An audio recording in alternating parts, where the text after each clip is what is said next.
Well, listen, I really appreciate you doing this. I guess I'll just. No problem. I guess I'll just start.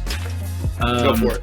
I have been listening to Chapo Trap House for a few years now, and in particular, I've been checking out your streams since the pandemic started, and you've been talking a lot of stuff.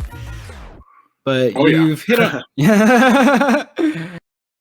But two things in particular, I've come to really sort of like dig the style of, and they might not seem to have much to do with each other, but they actually have to do with Reconstruction, land reform, the basis for American democracy, and the idea of a sort of a socialism that's universally ecumenical, can be described in spiritual language, right? That will resonate with people who aren't like you and me, and probably the listeners to this podcast, who are, I'm sure all fine people. We're all fine. We're all normal and healthy, right? Great. We're all doing great on Twitter, posting all the time, endlessly, just getting upset and angry about everyone's takes. Like, it doesn't seem that this is really the way forward, and we really need to sort of spark something in people who aren't already in that sort of bubble. Yes. You know what I mean? And with that in mind, I want to ask you a question. You like Thomas Paine? Oh, Tommy P, the realist G of the revolutionary generation. In my opinion, the only one worth a damn at all. Of and any what of a them. surprise, the one who wasn't actually operating out of narrow economic self-interest. And not a surprise that they immediately, as soon as they could, like, shut him out of any official position in government whatsoever, because they did not wouldn't let him be buried here. No. He's in France. He had another republic to start. But he wrote a little something called Agrarian Justice once. And I don't agree with everything in agrarian justice, so we're not going to talk about like Georgism or anything like that, or go through agrarian justice. But there's just one little quote here that I want to read that I really like. It goes like this, and he calls it personal property. I think probably we would call it something else today, because personal property, people tend to think of like just personal effects and not like a factory or whatever. But that being said, personal property is the effect of society. Yeah. And it is as impossible for an individual to acquire personal property without the aid of society as it is for him to make land originally. Correct. Separate an individual from society and give him an island or a continent to possess, and he cannot acquire personal property. He cannot be rich. Indeed. So, yeah, go ahead. No, that's all correct. He goes on, so and separately are the means connected with the end in all cases that where the former do not exist, the latter cannot be attained. All accumulation, therefore, of personal property beyond what a man's own hands produce was derived to him by living in society. And he owes on every principle of justice, of gratitude, and civilization a part of that accumulation back again to society. The part that's the most important to me about that is the idea that, like, you cannot actually be rich without a society to give things value. This is maybe like a little stupid, but do you ever think about like ancient man? Like before we really got into like agriculture, right? Yeah. And it was only like 10,000 years ago or whatever. It was not long. And Thomas Paine talks in Agrarian Justice a lot about how the idea that, like, now that we've come to build improvements upon the land, and farm rather than hunter or gatherer, this is really what like makes property a thing. Now these are all just words that like we come up with as humans, but I like the idea that when he first talks about property, he makes the point that at this stage, before farming really took off, like property was not really a thing in the same way. He contends that everything really kind of belonged to everyone. Mm-hmm. And I was wondering what you thought about this. Like, I sort of feel like that actually works both ways. on the one hand, it is true that like we sustain ourselves, our existence through the land, through nature, right? But it's also true that at that time, nature was really our opponent. Nature was not really our ally or tool or something that like we could use. And I think a lot about that because in 2021, like as old fashioned as its sort of ideas and kind of like, you know, Thomas Paine can read a bit archaic, right? But I think this shit's really important because I think our relationship with nature in the 21st century is coming back around. You know what I mean? We're hitting up against a lot of different barriers that we're gonna have no choice but to either smack against or overcome, right? Yeah, I honestly think that I would disagree with the idea that that ancient, hunter-gatherer man saw or felt or could be described as having an adversarial relationship with nature. I think that that early man was not in crisis, because it was crisis that provoked civilization. We know for a fact that in a homeostatic relationship with nature, man will not create private property. There are Sentinel Island tribes and deep Amazonian Indians and people in the scattered throughout Southeast Asian islands. If you have a stable relationship with your environment, you can live in a tribal order that might have violence between tribes, but within it, amongst its members, will have a common property. So I think, like, do you think maybe the goal is those people are living as other animals do. That is, they are living in the same relationship to nature that monkeys in the trees have to nature, that lions and elephants, all other animals have to nature. So it's not, they were not in an adversarial relationship with nature any more than an individual member of any of those animals is.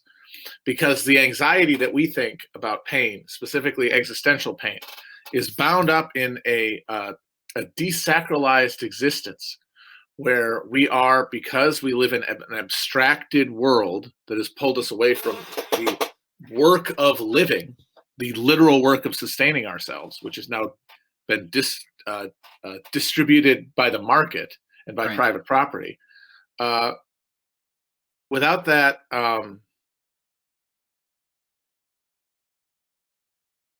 fuck, what was I saying? It's all right. No, that they were, what I'm getting at is that dying wasn't a big deal. Like it was a big deal. You didn't want to die, but like no, animals have individual self-interest, but it sort of is related to their degree of consciousness. But the more conscious they are, generally, the more they live in a group setting. Yeah, and early human consciousness and civilization, such that it existed, was totally group dependent. Like there was there were thick social bonds, and those thick social bonds contained within them our understanding of ourselves as connected to a biosphere and to an ecosystem. And that is a stable relationship. That's a stable relationship until some sort of crisis enters the system, either because you're being destroyed and attacked and driven away by a stronger group of humans, or the environmental situation changes and your previous mode of subsistence is no longer viable. That's what pushes you towards creating abstract relationships with symbols and with the world around you and with other people in order to manipulate it. And that is when you start having to pile up surplus labor into a system that otherwise distributes labor efficiently. There is no surplus built up in a stable ecological relationship. It's only built up in the pursuit of, as a survival tactic. It was another step in human evolution, and ever since, and it helped us survive those conditions. But then once we create a new stable relationship with our environment, once that storm has passed, we no longer have that existing degree of sort of sacred connection to the world. And we are now operating at a higher level of abstraction from it. And so we have built into it distributions of resources that are unbalanced, and we have no way to walk down from them because our beings depend on it.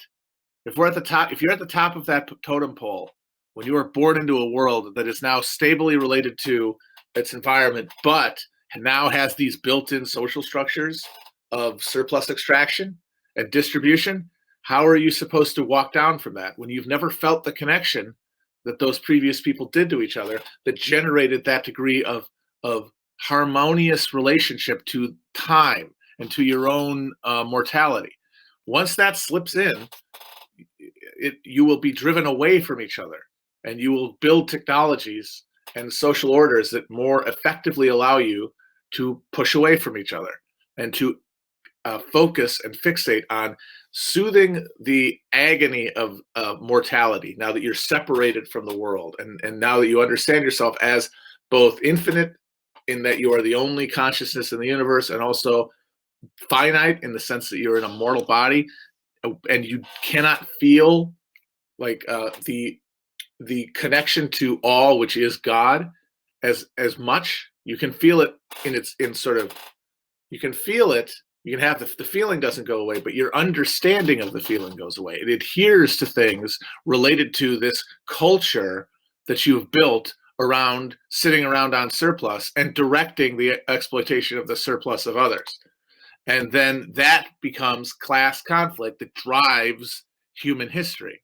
And it is the contradictory notions of trying to pull back towards one another to reclaim that connection to the world that allows us to feel harmony and peace, the thing that we seek in all other ways artificially, and the push and the economic push of all to break up the world into pieces that can be consumed by individuals who no longer see themselves as part of a biome or as of a holistic system, but as individual beings and an invasive force, essentially cancer cells. Yeah, that's really what I was trying to say when adversary is clearly is probably the wrong word, but it is true that nature can be dangerous. It's dangerous. It's dangerous, and you have to deal with it. But it's always dangerous. Exactly, it's dangerous in the way that life is dangerous. But I feel that most modern Americans have basically no respect for the more capitalism, the more, because like I said, you use that surplus to protect yourself from mortality, so that you can pretend, as long as possible, you can maintain the illusion that you'll live forever. And that means living pleasurably. And that means living off someone else's surplus. Either you extract it through brute force or you extract it through a market. It's all, the only difference is the level of technological sophistication of the society. The relationship is eternal. It is taking from one to give to another. And that causes pain to one and it causes guilt in the other. And those two feelings are then processed culturally, and the drive powers conflict between exploiter and exploited that changes in its form as we gain more and more technological ability to abstract, and that abstraction allows us to control more resources with less effort. It's basically the technological drive that Marx talks about that could hypothetically abolish want completely, but can't, because it's being directed towards surplus, not towards homeostasis, not towards stable distribution throughout a system. And that's because we think of ourselves as separate. And the communist teleology really is the drive towards the self-realization, the self-consciousness of the human species arising. Like, that is what Marx imagines communism being. It is this drive of this spirit of human connection through the process of going from tribal orders, which, like I said, are incredibly stable internally. But the problem is that they are limited in size by that, because those connections have to be personal. They have to be reproduced every Right. single day through intimacy. And so that means as there are more and more humans, and as they fill up a biome, and as their social coordination does prove an evolutionary benefit, which is why it happens, because it is evolutionarily beneficial to move as a group when you have the vulnerabilities of a fucking mammal. Eventually, you're going to get more to be breaking into different tribes that are all mutually in conflict with another. And that can be low level as it is in places that have a stable relationship, like in the depths of the rainforest. But if you have an unstable relationship to the environment, that conflict leads eventually towards the new survival strategy emerging of having one group dominate another, a different group, people they don't know, and then make them do even more surplus extraction that they can then direct the flow of. And that creates a permanent chasm that did not previously exist. Like that is a splitting away of the cancer cell away from the body. That is the turn of the early agricultural empires. And I do want to talk about. Sorry, I was just gonna say I do want to get to land at some point, but I was just wondering. Oh, you gotta talk about land. It all ends up boiling down to land. That's the thing that George was correct about. It does, and things are probably a little bit different for us today because we're so far out from the homesteading, I guess. but I do want to get to that. But I have been wanting to ask you. This is something that's occurred to me about the pandemic.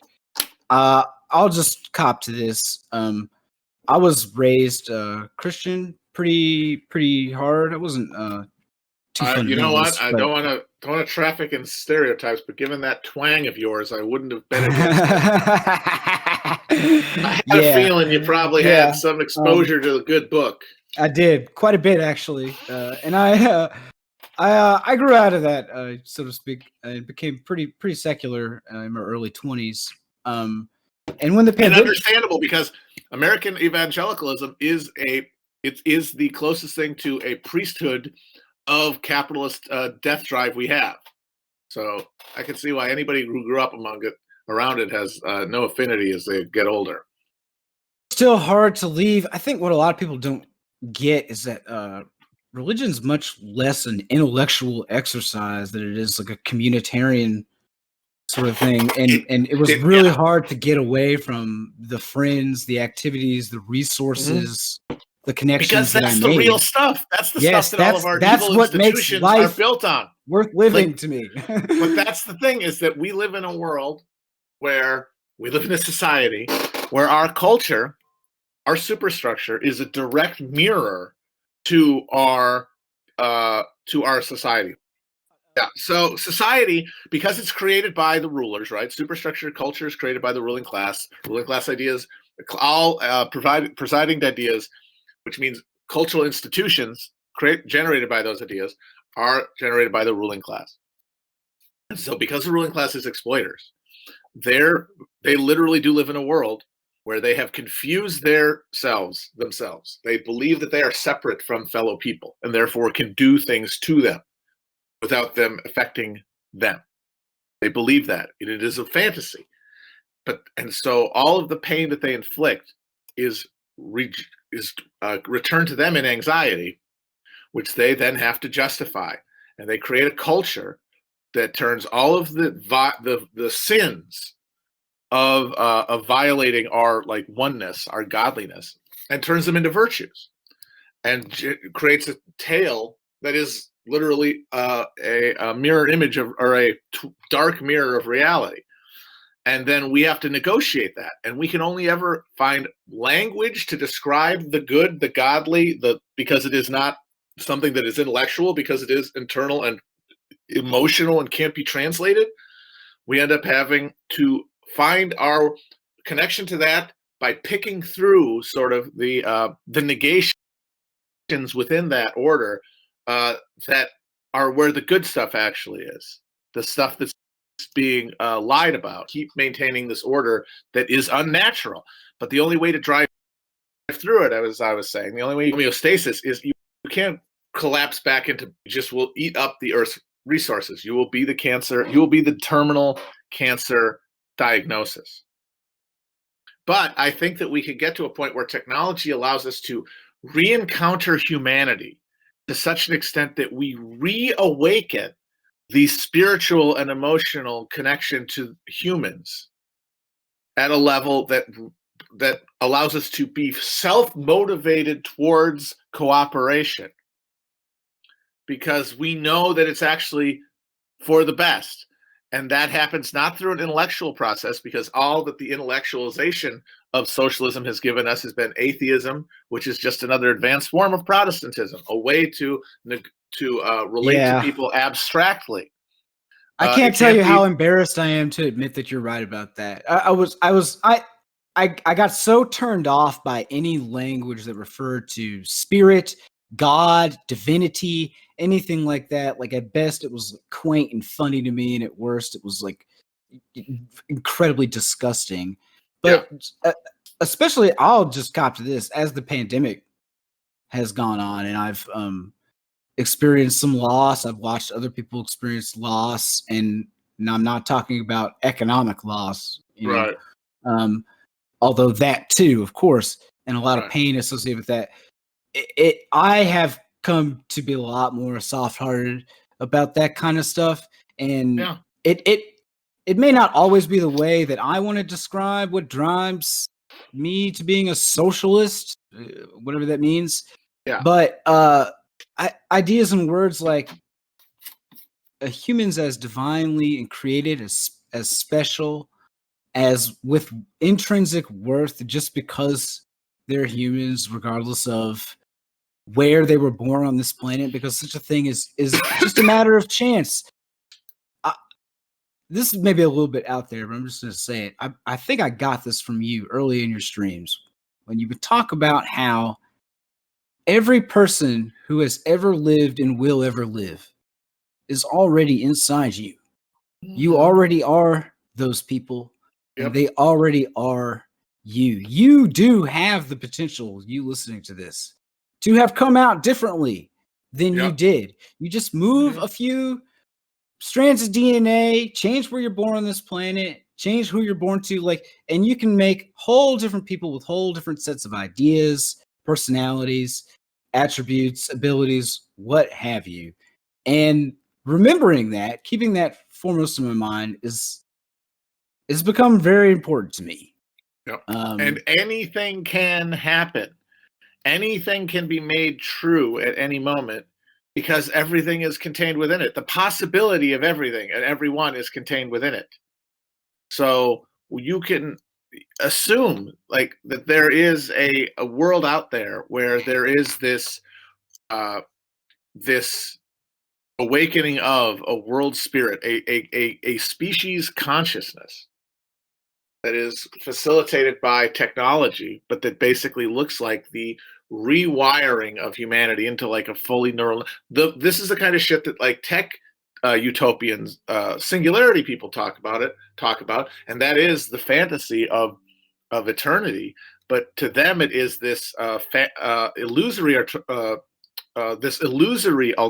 eternity that they've generated out of their false demonic demiurgical culture that tells them that they are individual and that the survival of their individual consciousness is coterminous with eternity, and therefore they have to realize eternity in individual consciousness being physically extended to a place that it cannot go. And that will, eat up all of we have until we've destroyed the planet, like literally. And I think a lot of the anxiety over that stuff is being channeled into acts of domination and aggression towards other outgroups.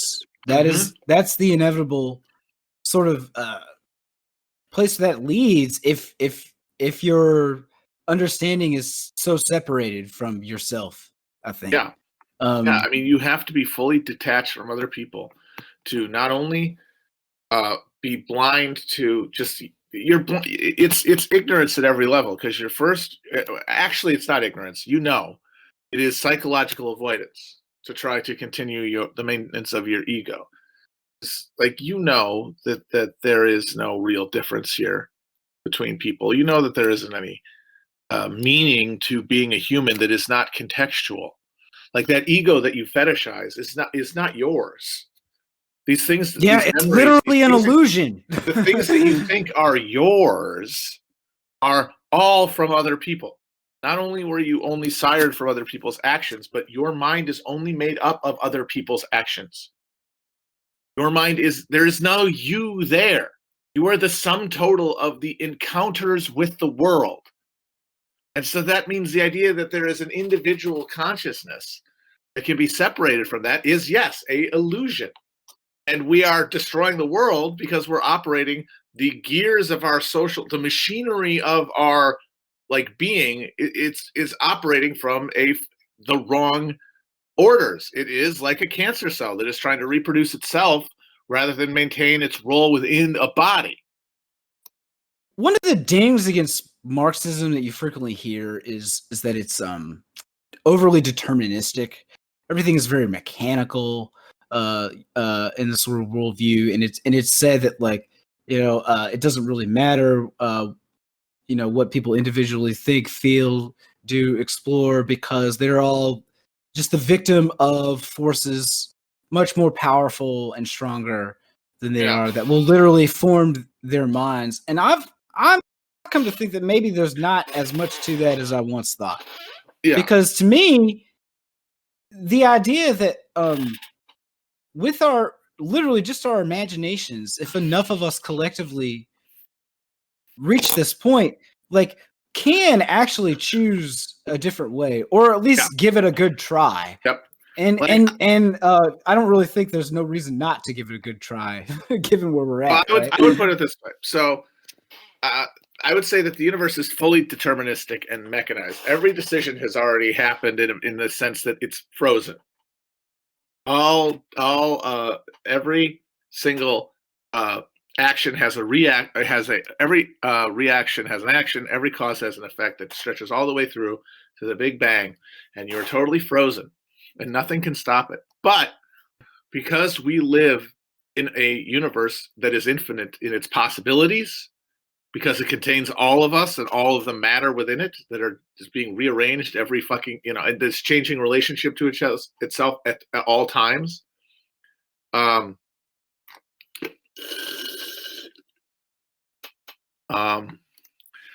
We are unaware of what those rails are, right?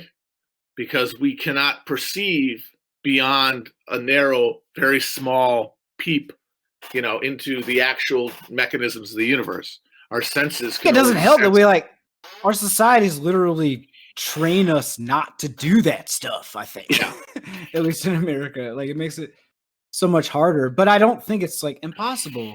And I also this may sound stupid, but there's no. Please. So you can only see through this narrow little hole, and reality is happening and shaping you all around you without you understanding it, which means you're having this emotional relationship to the world because you have self-interest that you're trying to pursue. You want to maintain your life because you don't know because you imagine yourself separate, which is what consciousness is. It is a survival mechanism that emerges to deal with stresses and the underlying mechanisms that just generate life as life. A conscious being is aware of its environment enough to basically cross the quantum bridge and actually choose which path you go off of. If there's a structured relationship between events, there is an infinite number of outcomes that could happen.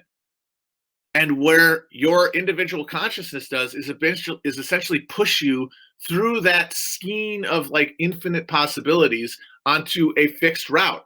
It was already set ahead of you, but you didn't know that. And you're pulling, we're all basically pulling ourselves gravitationally towards one setup, one structure of events.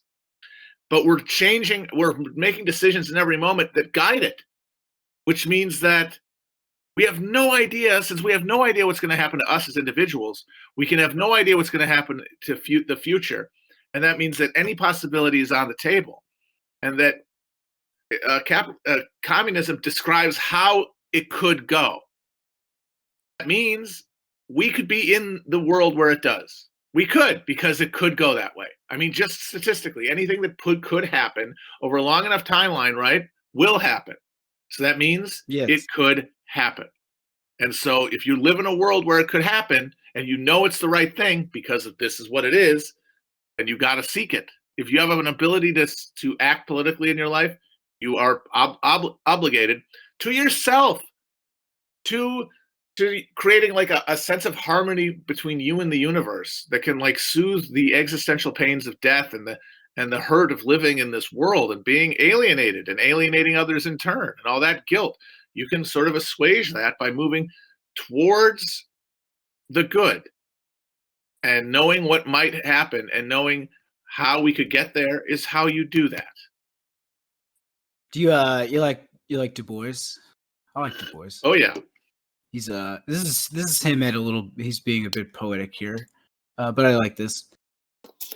Reader of dead words who would live deeds, this is the flowering of my logic. I dream of a world of infinitive and valuable variety, not in the laws of gravity or atomic weights, but in human variety in height and weight, color and skin, hair and nose and lip.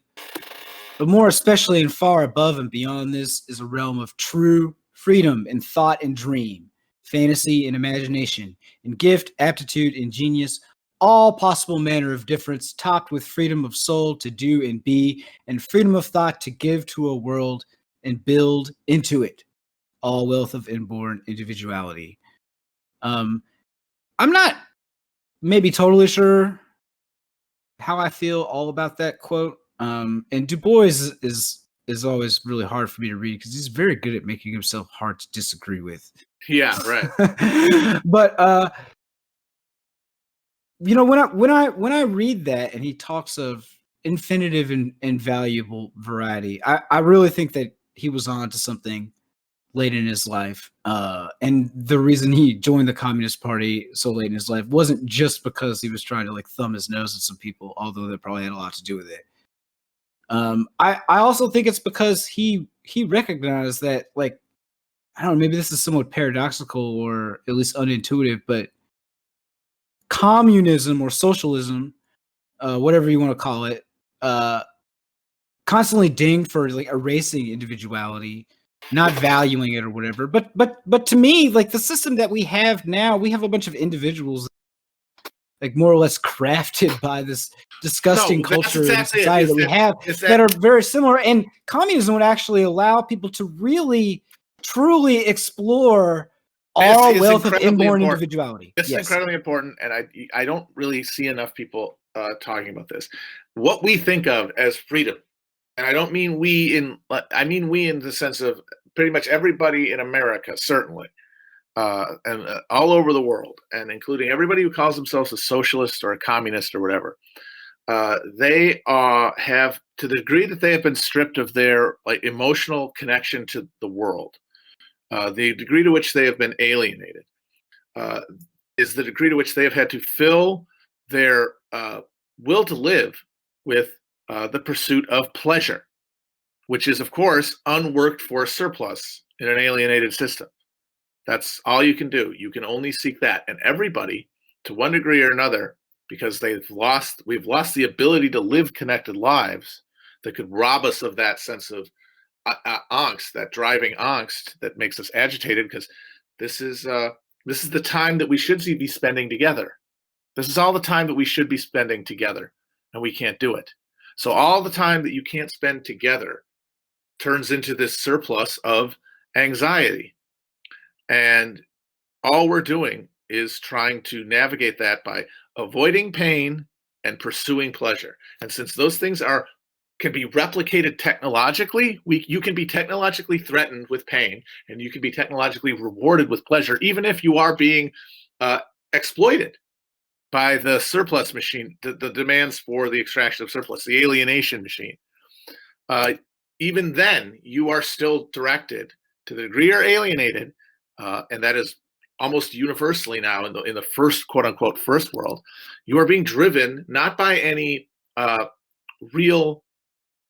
is real about you, which is your connection to other people, like I said, but all that is this broken pursuit of an imagined self And so there's no freedom at all. And the totalization of like technological neoliberalism, like if we live in the total matrix panopticon, you will be a fucking ant in a maze. You will be being directed by scent, by just neural transmitters, yes, no propositions, guided by the machine that can give you the pleasure or the pain. But because that's what we're pursuing, it looks, and the choice between those options of feeling pain and avoiding avoiding pain and feeling pleasure, that becomes the only thing you're seeking. And if you're doing that, you're not doing it of your own will. That means it's not free at all. You think it's free because it's the only way that you can imagine feeling at peace with the world, because that is, you have no time saved up with others to give you that peace. And that has literally become freedom itself. Like if freedom is just like what people think it is, it's just a word that we use. And this is what the vast majority of people envisage their quote unquote freedom as, then that machine, that alienation machine, in addition to like, everything nasty that you just said, and that it will turn us into, nothing, ants in a fucking, a pheromone simulator. Yeah. It will also turn the earth into a desert. Yep. It will eat everything, and no one will be getting anything out of it, out of just a mere pleasure that goes away as you get older, which is why people indulge and freak out and have breakdowns and become violent, and it's because it runs out. You still live long after the thrill of living is gone, as John Mellencamp saying. Yeah, you continue to live, and that is terrifying. And so there's this death drive where we want to seek the terms of our extinction when we're on a high point. We don't want to live in a world where we can't look forward to anything, because that is our only real pleasure, because we're sitting on this time that is alienated. So it sucks. This may be a bit controversial. To be in.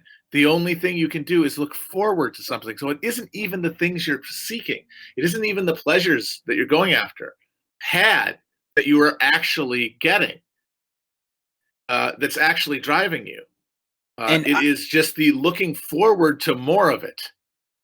I think that the right wing in America, probably a lot of them are pretty stupid, and they're not good with words, maybe. But I think a lot of them feel this in their bones, for lack of a better term, right?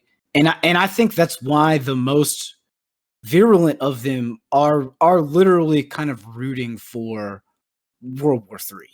And like they really do want the sort of like decisive clarity that would bring. Everybody, since liberalism triumphed, we are seeking end on our own terms. We don't want to grow old and live in a world where we're just afraid of dying and we can't enjoy looking forward to anything, because all we can see in the future is death. No, we want to go out like Yosemite Sam with the 6 shooters. We want to go out like that. We want to go out without fear, because fear is hell. Like, there isn't actually a burning flame for you to go into. But if you are approaching death and you are still totally connected to the pleasures of life because you have denied your entire life that you are part of something, then you're going towards that light will essentially be hell. And it'll stretch out eternally, because when it stops, you won't notice. Yeah, it'll be with you forever. It's it. That's it. That's the only, and because like dying is not going lights. It isn't even going the lights going out the way that atheists worry about. People who can't even imagine the depths of the emotional, physical horror, the emotional horror that will be, that they can't think of because it's not something they've experienced. So they can't even put words to it. But so they can imagine where it's just like that. But even then, that's not what it is. It is a turning up of light. It is everything anybody have ever thought of as like the thing you want to happen. It is heaven. It literally is heaven, in that it is a returning. It is not a light going off, but a light turning on. It is you literally connecting to every single thing that has ever been. Yeah. And that, wow, but we can't, because the only way you can think of it that way is if you can feel it that way, and you need human connections, sustained connections to the world around you that are not exploitative and not filled with the guilt of harming. Yeah, and aren't, just totally entangled with money. Yep. And everything that you do, every interaction that you have, just, you're always worried about how much will this either make or cost me, because like that is what it means to be like a responsible adult in America, and it sucks. Do you want to talk about land now? And Reconstruction? I know you're doing Reconstruction too. I've been doing some Reconstruction stuff on my podcast. Not gonna go through anything I think that both of us have covered or one of us has covered, but I'm about to get to the part where, as you might say, like, the real dawn breaks. The war happens, and slaves withdraw their labor, even run to the Union side, fight for it, and this is decisive.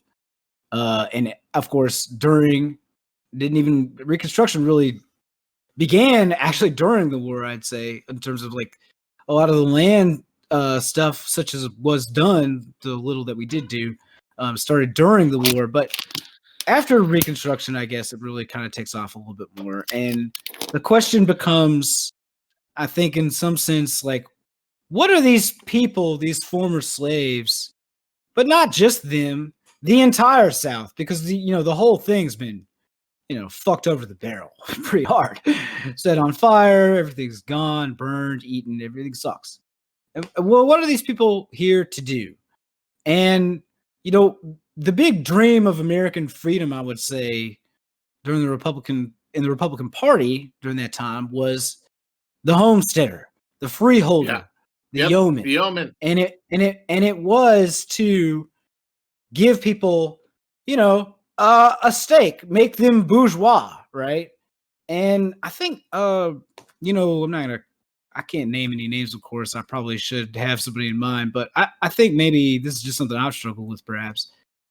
This is, I think, if you're on the left, you hear that sort of scheme, you're very skeptical. And rightly so, right? Because like we know that the fucking interests of the smallholder, analogous in America, like this is the basis of fascism. But I think the more important point is, well, I mean, there's a few, I guess. One I'd say is that like that was what was on the table, okay? Because like that's about as good as you're gonna get in terms of like a dream of something approaching freedom at that time. And also it would have it's not about how good it is an idea in and of itself, but about like where it brings you. Because like as you were saying, we don't know really what's going to happen to us as a species, as a people in America. Never really. We don't know what sort of external. Anything can happen. We can end up anywhere, which means we could end up at a place where all of this suffering has been redeemed in the form of a fully ensouled universe. And I think a lot of this, like, this may sound kind of spacey to people, but a lot of this was really just based.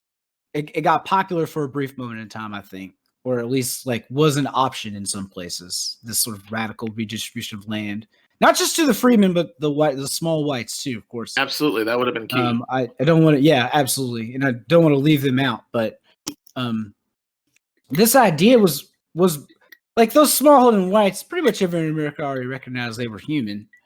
Slaves, yes, exactly. Freemen, not so much. No. And that recognition of humanity in language that a lot of times was incredibly like religious, I think could teach us a lot. There's some people just make the crass point that like, oh, well, black people stood up and started murdering white people for their freedom. They were finally considered human. And I think that is part of it. But I also think part of it is that people had experience with them as humans in ways other than killers. right? They began to see them as human and as owed something because, frankly, they just saved the Union, probably. Anyway, I don't know what you think about all of that. Yeah, the Civil War was an opening of the aperture of recognition. That was what the abolition of slavery was, and it was going to open to some degree or another. It opened on the small side, and we have been worse for it. We might be doomed. Like I said, anything can happen, so we might be doomed partially because of it. But it definitely opened a little bit. And if it had opened a little more, if the recognition by whites, especially in the South, that black, and in the North too, though, where they were super mega racist, that blacks were in fact, fellow human beings in a way that obligated them to each other. Because once you feel that connection, it obligates you. In the sense that you don't have to fight against your personal desires to do it. Because that's when you're always going to, in the end, pick yourself. But if you do not recognize a distinction between your self-interest and the self-interest of someone who you recognize as a fellow person, then you're doing it self-motivatedly. And that is the idea of communist society, is one where everyone is operating not out of technological compulsion, but by the pheromone trail, but by a genuine self-interest, as in you see the rails and they don't scare you. You know you're on a ride because you know everyone else has you, but it has to be built up, like I said. And asymmetry of it is what causes us to think of ourselves as different. But the fight to end slavery broke down a lot of those barriers. And there was especially in Northern veterans, James McPherson has written about this. The letters home that he studied a lot of them, from Union soldiers about the war that he read through, and he read through thousands of them, show in like their distribution a marked change over time in why the guys said they were fighting to the people that they loved. In the beginning of the war, they're insisting that they don't care about slavery so much. They just wanted to preserve the Union, or if they're against slavery, it's because these guys got to knock this off because it keeps causing so much trouble. Yeah, and it's about expansion. We don't want it in Kansas. We don't want it in the territory. Yeah, exactly. Or just like they're against slavery because I don't want to compete with an N-word, Yes, exactly. Like they're just racist and anti-slavery. But by the end of the war, especially after more and more troops encountered Southern slavery as they liberated plantation after plantation marching through the South, and they encountered the reality of slavery, and they encountered the formerly enslaved people, and had to deal with them on semi-human terms, like, getting them food and provisions and turning them into contraband soldiers like Benjamin Butler, like John Fremont did. And by the end of the war, the reason that they're fighting is because the slavery has to be ended, and for a moral reason. And there was a demand in the North for the war to mean something. And when Andrew Johnson tried to just like say, okay, we're closing that hole back up. In fact, we're going to make it even tighter. We're going to separate entirely, because like the racist anti-slavery people like Johnson, they were not fighting. They didn't want to get rid of slavery so that they could embrace a moral requirement to black people. They wanted to sever all existing requirements for black people. They wanted to sever their economic connection to black people, which would mean there would be no connection at all. And they could be, and this is really where it never got to, but it would have been the logic over time, genocided. They would have had to have been. Yes. They would have had to have been shipped off or exterminated. That was the logic of the anti-slavery of like the Northern Democrat. And that's what he tried to impose after the war. But what stopped him was, one, of course, the actions of the formerly enslaved people themselves, who asserted their humanity immediately, started organizing politically, started working for their own self-interest, started doing the stuff that Du Bois talks about in Black Reconstruction, and like creating a proto like labor class consciousness that was like the kind of thing that Marx saw correctly as impossible in like the context of European feudalism. Here, it could have actually happened. But the thing that in the North was also fought against that and made sure that presidential reconstruction was short-lived, and that eventually there was an actual attempt, belated and maybe too late, to create a culture of black self autonomy or black political participation in the South. Because when the southern states went with Johnson's light hand, started in creating black codes that essentially tried to recreate plantation slavery with all of that private violence now being apportioned to the state in the form of Jim Crow, or not Jim Crow, but the black codes they were called. It just horrified Northern public opinion, and they voted for the Republicans, even though the Democrats were saying, "Hey, what about race? What about racial distinction?" And these people were all racists. But even though, and they could have said yes, but instead they, hey, get everything going. Let's make this system more efficient. And they said no, because of all the bodies all the people who had died, all the hardships that had been felt. It had to mean something, and that means there was a moral pressure towards connection. The force that is pushing against the architecture of like the scaffolding of the algorithm of capitalism overtaking like human agency, and that those two forces were pushing against each other, and things could have been different. And I honestly feel like if Johnson is not the vice presidential nominee, forget even the Lincoln assassination. If Lincoln is still assassinated and Benjamin Butler becomes vice president, and Benjamin Butler, who was offered the spot, becomes president, you might have had things vastly better, maybe even better than if Lincoln hadn't died. But Johnson getting in there and closing the door on, as you said, land redistribution, which is starting to take root in the South and could have been expanded upon. There were Union troops and generals sympathetic to the former slaves who had fought the war, who had actually gone down and fought the war, who were ready to do it, who were ready to distribute land and protect the property gains of slaves who had made it. And they were all replaced by Andrew Johnson with copperheads who wanted to sever the connection and just try to win the war in the terms of making the system of impending genocide more efficient. Because for now, you need the ex-slaves to keep working the cotton plantations. But as technology increases, we know what happened in the real world is you had the Great Migration. Well, what would you have had happen in a world where there is no civil rights of any kind and there is no genuine reconstruction?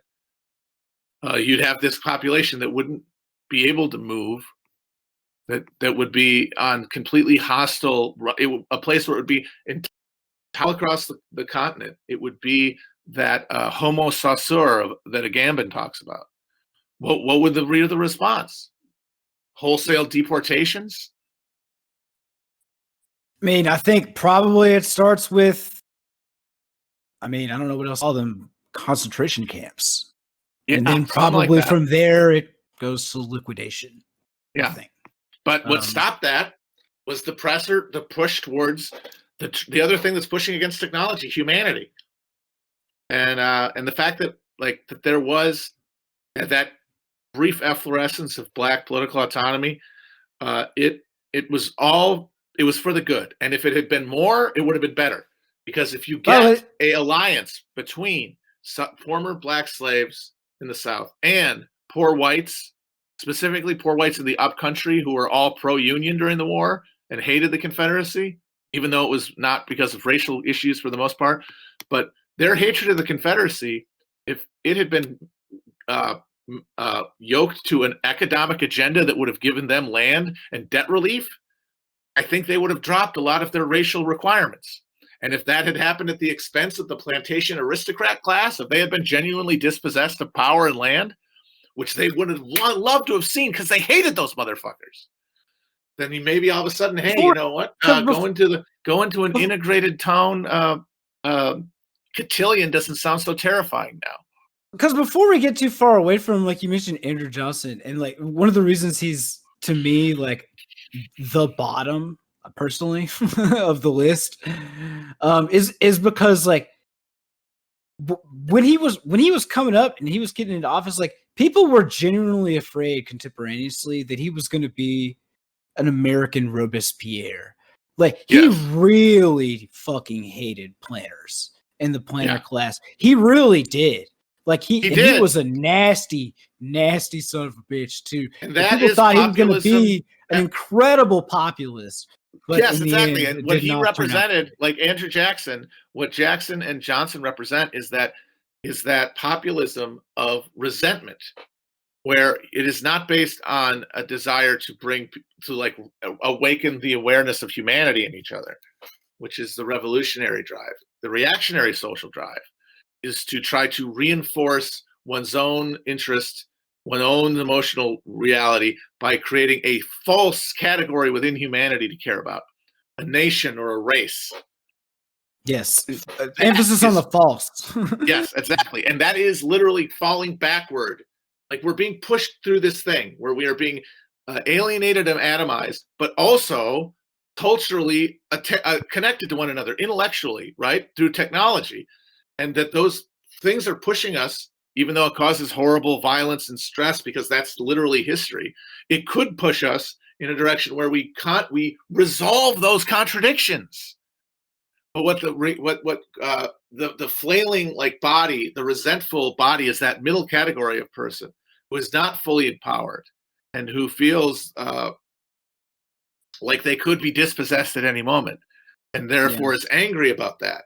And so they seek revenge on the world through a fantasy of transcendence through race or national cooperation. And then they go to tongs, hammer and tongs, not at the actual structures of horror that we have to dismantle, but against their cultural reflections, the good stuff, because they're captured by the fucking culture of the ruling class because it benefits them. And it tells them that their real enemy is the people that are being most exploited by a system that also exploits them. Yeah. And it was ooh. Sorry, still there? So it just happened. Yeah, I'm Sorry. here. No, my computer monitor went to sleep. It shouldn't have because I haven't touched the mouse in a while. I did want to talk about that land though, and really the whole point, at least to them, I think that they would put it at the time, which was they didn't really recognize the sort of totality of the market globally that was arising like we can in hindsight, but the point was to like make the land productive for themselves, these smallholders, and to therefore build up wealth that can then be invested back into the land, the country, and make everyone, we'll all be like, super rich suburban homeowners everywhere. Every America will be one big suburb, I guess. Well, I mean, obviously that isn't how it turned out, but because since we don't have real freedom, we have actual economic compulsion. We have a culture that seeks freedom, but can only seek it through individual indulgence. So that's all we have. That's what we have instead of freedom. Yeah, the way that we get it, we have to have somebody else be exploited on our behalf. And so the U.S. Yeah, that's the dream. The project of the United States basically is having the restive peasant and the most agitated and least socially cooperative members of the upper ruling and lower exploited classes of Europe basically scraped off and given to and sent to a place where they could, because of its total abundance and their technological sophistication relative to the natives, they could just take over the whole continent. And because they could not be processed into the social reality of like late feudalism, early capitalism, they went across the sea to do it, either because they were compelled economically or they were compelled internally by the anxieties of being in this restive middle state, exploited and exploiting, that constitutes the bourgeois class that ended up overthrowing feudalism. And we even created a whole bunch bag of religions called Protestantism. Exactly. All that. Yes. Protestantism is the cultural conception of that process. And then we cover the continent and we think we're making God's kingdom. We are making heaven on earth in the sense of a heaven of pleasures for us at the expense of others. And we call that freedom because it's at someone else's expense, somebody who isn't part of us, somebody who is not part of the thing, which was white Americans at that time and now is Americans, but not the people really that we fucking exploit necessarily to maintain our position on top of the global pecking order. This quote is very quick, but I also really like Helen Keller a lot, who just wrote, God himself is not secure, having given man dominion over his work, which I always thought was very clever. And I think one way to put it, perhaps, is that, you know, this dream of like working for yourself and then being able to exploit the labor of others, and then this is the dream for everyone. Yep, and somehow this is possible. You get the lash for a little bit, but then you get to hold the whip. That's the only freedom that you're offered, and that freedom is the cheese at the end of the stick that leads you through the maze. That's the freedom to have the whip in your hands for a little bit, because true unalienated life with others in a sense that you feel in connection to the universe and to other people, and you're not like different and separate from them, is at such short supply. It's the only pleasure that you can have, and it defines our emotional lives completely, like what we think is good and bad. I think what that might look like is that we, or at least people, would more and more consider the work, you know, the humdrum crap, such as it's necessary to keep society functioning, as not a labor that just enables them to survive, because they have bills to make, or labor that will hopefully someday lead to them exploiting the labor of others, and that being the dream. But instead, like, that labor itself taking on an ecumenical quality and a recognition that really the labor that needs doing is the labor that we do for each other. Because again, it is other people that give us meaning, give us life, allow us to exist. It's not work in the sense that we think of it as if our labors are cooperative. And that is the vision of the teleology of communism, is where all of our labors are cooperative, because all the worst part, all the shitty time that physically sucks, is done technologically. So we don't have to have a heavy burden of actual unpleasant physical experience, which means we can spend the most majority of our time in each other's company. Just facilitated by technology, which is essentially how we lived in tribal societies. And tribal orders was basically faith that. We use the degree of technology necessary to create the most amount of time to hang out. And people will figure out like cool things to do. They will. Like boots and shit. That was the technology. The idea, the vision of communism is that where the technology is now like an all-encompassing, like a fucking Dyson sphere and like, you know, nanobots or whatever. But the actual lived experience is of hanging out, not pursuing things of personal pleasure, which have to be at the expense of others by definition, have to be destructive by definition, because otherwise you wouldn't want to do them. I mean, I do think there's a certain amount of drudgery and like. Well, there's a certain amount. You reduce it. Like, people aren't having a great time all the time in a fucking hunter-gatherer society. I'm sure it sucks shit, but it's equally distributed shit. Exactly. Yes. It's both equally distributed, or at least way more equal than we have now. At least let's aim for that. And there's a sense that it's done to keep the tribe as an organism continuing, sustained, and progressing. Now but there's no reason to stop like at the tribe, because the point is like I said, like humans are not different. They're really not.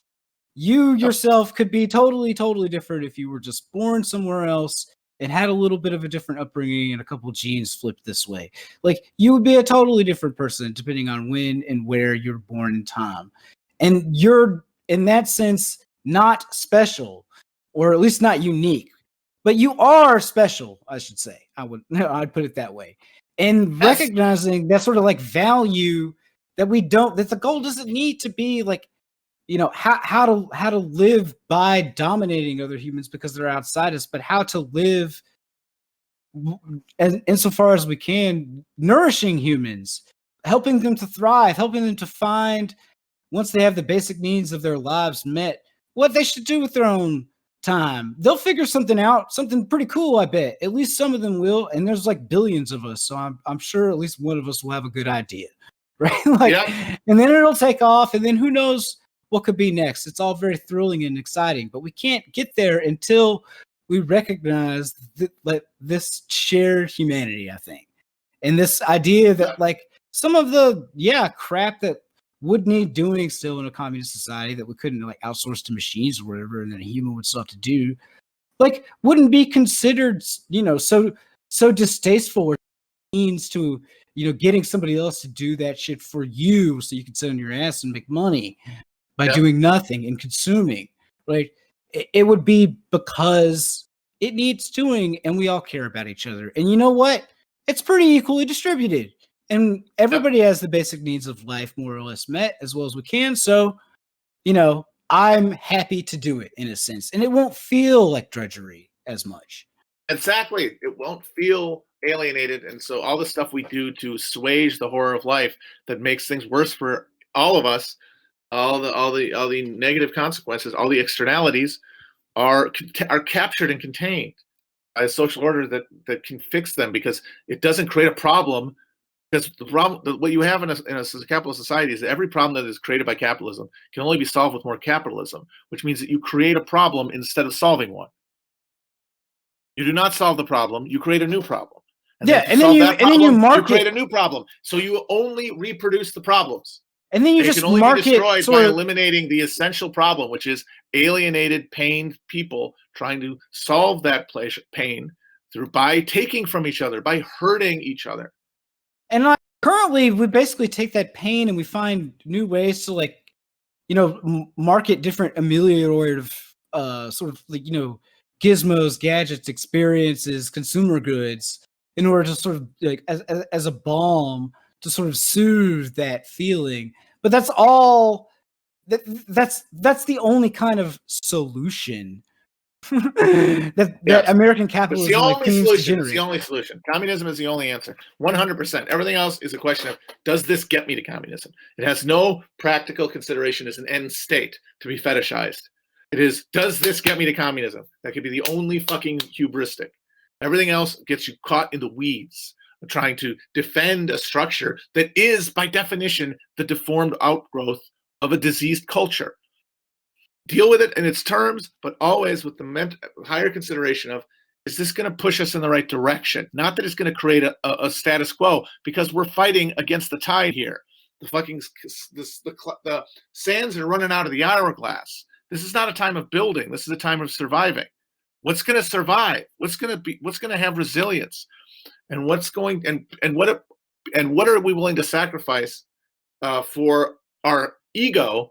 Our idea that we're actually going to do something in the here and now that's going to make the future better, or what am I going to do that is going to last?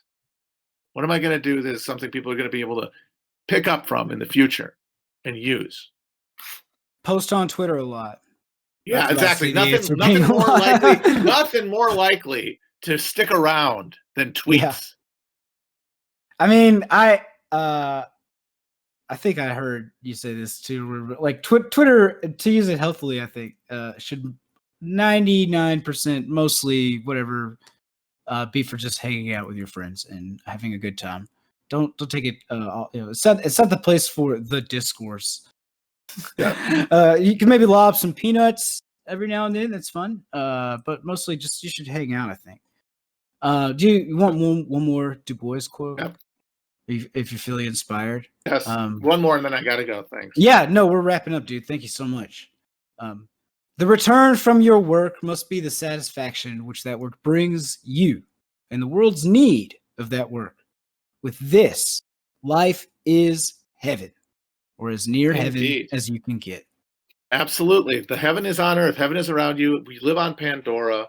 And it's like, even though the world looks horrible and fallen, your relationship to it can change, so that it is not nearly as painful for you as it felt like. And that can help you make that true for others around you.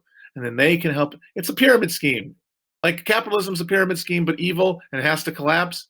Communism is a pyramid scheme, but good and can only survive because it's built on something that transcends these fucking systems. These false structures to compel us against our best interest and to harm ourselves so that we can stave off a fear that is not real. There's nothing to be afraid of. But that fear defines our entire lives. And because we know that there is connection, we're always going to be moving towards that. Even if we fail and fuck up, and even if most of us do the wrong thing, we're going to do the right thing enough to sustain, to will, to leave behind a fossil record that can be shifted through by everybody who's going to find themselves in our position in the future and have to ask the question of, what do I do? These are the things left, the mirror images, the photo negative of like the evil, the stuff left after all the evil cultural carcass melts away. The acts and the connections forged that can persist even as everything else that is solid melts into air and is dissolved by the acid of capitalism. Matt, I've been looking forward to this for a long time, and I really appreciate you joining me, man. Thank you very much. More fun than I could have imagined. Thank you so much, man.